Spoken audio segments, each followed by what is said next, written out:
Hello, well it's day 105 of Sydney's COVID lockdown, the third last day of lockdown, and it's Locktail 55, the Paloma. Now this was invented sometime around the late 1940s or early 1950s, possibly a little bit later. It's sort of a little bit of a disappeared drink, perhaps still around a little bit in Mexico and the United States, but you don't see it very often in Australia. So you may not have come across it before. Now it's another tequila drink, like a margarita and some of the others that we've been exploring.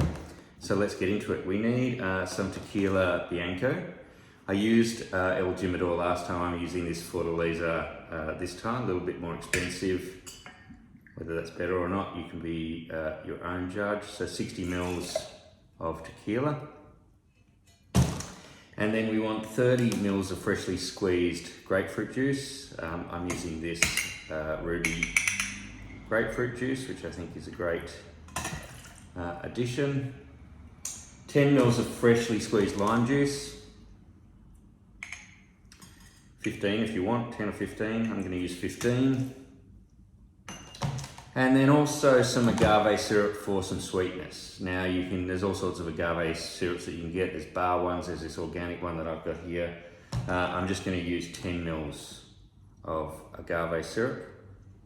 I'm not really looking to make this super sweet. If you've got a bit of a sweet tongue, then maybe up that a little bit more.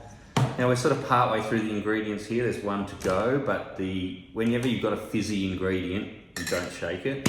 So we're going to get these ingredients nice and cool.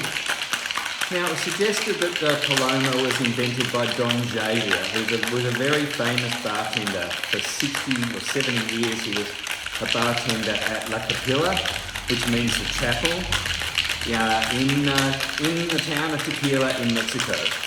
Now, we know that he didn't invent it. So how do we know that he didn't invent it? Because he got asked, and he said, "I didn't invent it." But we will come back, and maybe it's because he was such a nice guy and a bartender for so long, people were trying to attribute this drink. Even when he told the world that it wasn't his, people wouldn't let it go and kept claiming that it is. It isn't. He invented the La Batanga, which we'll cover when we do the 1960s cocktails. A great cocktail, a great bartender, a great part of bartending history.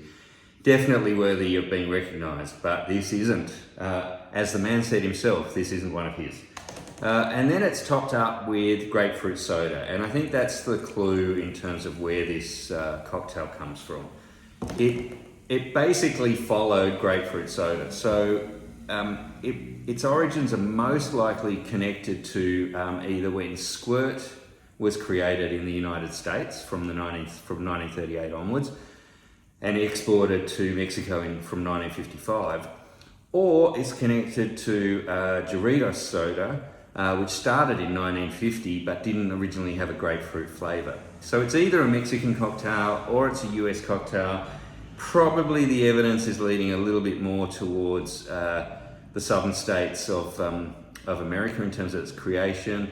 Squirt, most likely perhaps because they specifically advertised from 1950 onwards that it was a great mixer for tequila. So if for no other reason than from 1950, Squirt and tequila would have been being mixed into mixed drinks. And it's not much of a stretch to go to adding a little bit of agave, a little bit of lime, I guess, from there.